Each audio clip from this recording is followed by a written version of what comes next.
Welcome back. Recall that types are like categories of data, and that different types are good for storing different kinds of things.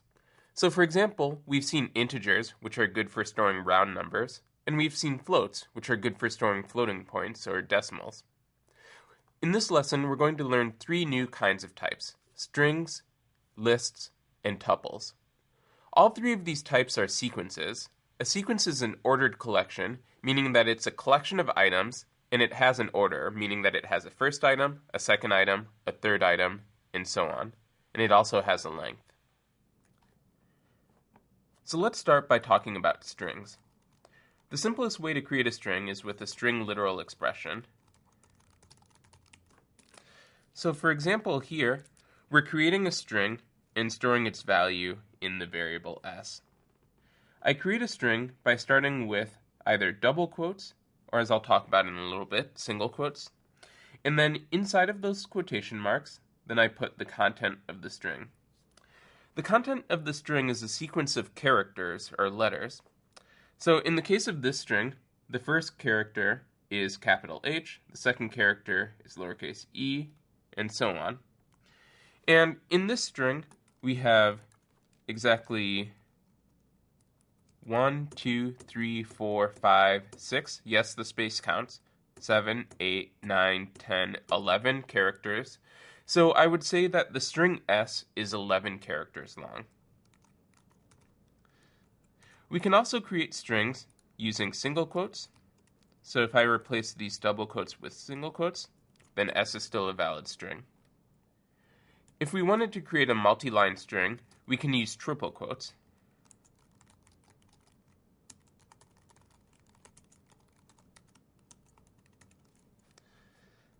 So now if I print out the value of s, then I get hello world. If I print out the value of m, then I get this multi-line string. For multi-line string, we can make these triple quotes either double quotes or single quotes. Either is valid. So we can use either double quotes or single quotes as long as we're consistent about which kind of quotation we're using.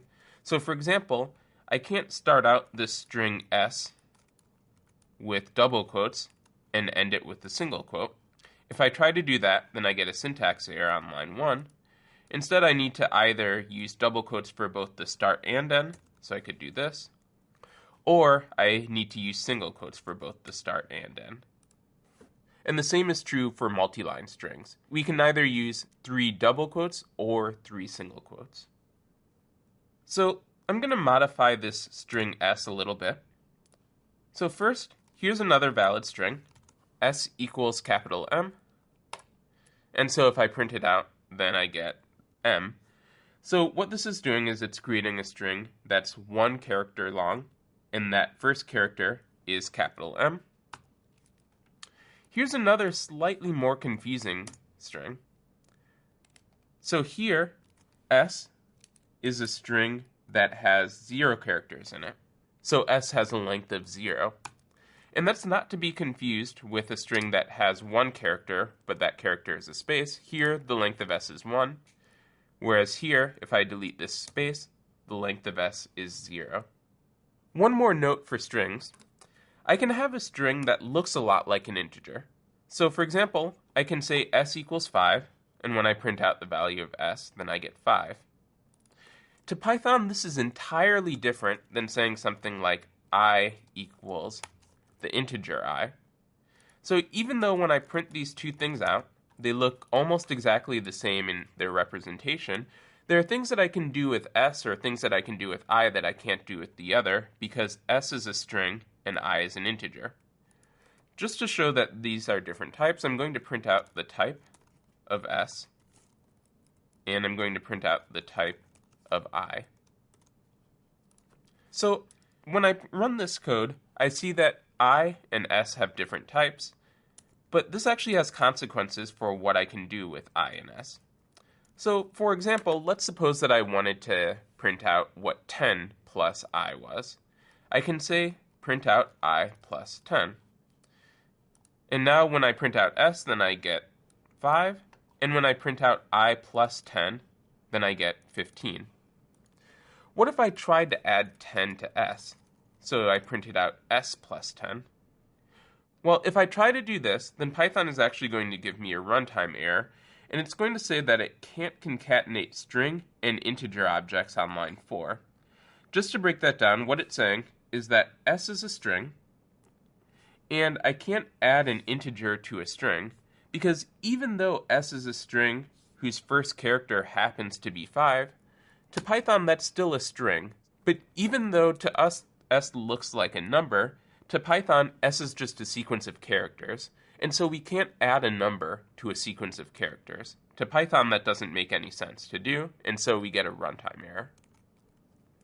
If we did want to add 5 to something like s, then we would need to cast it first. So I could say print int s, and this call to the function int is going to cast the string s to be an integer.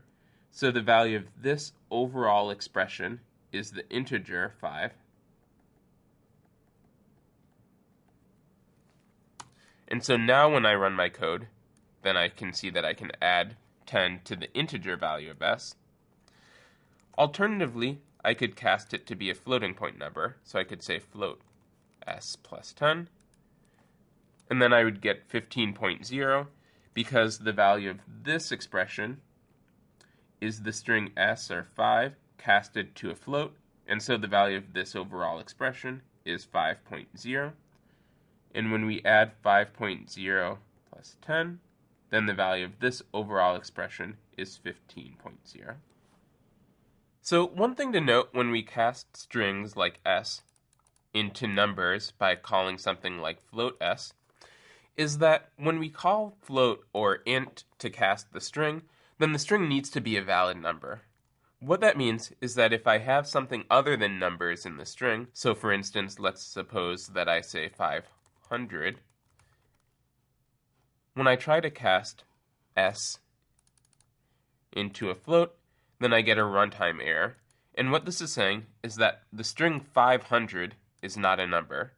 In other words, Python doesn't know how to convert this string into a float. And the same goes for integers.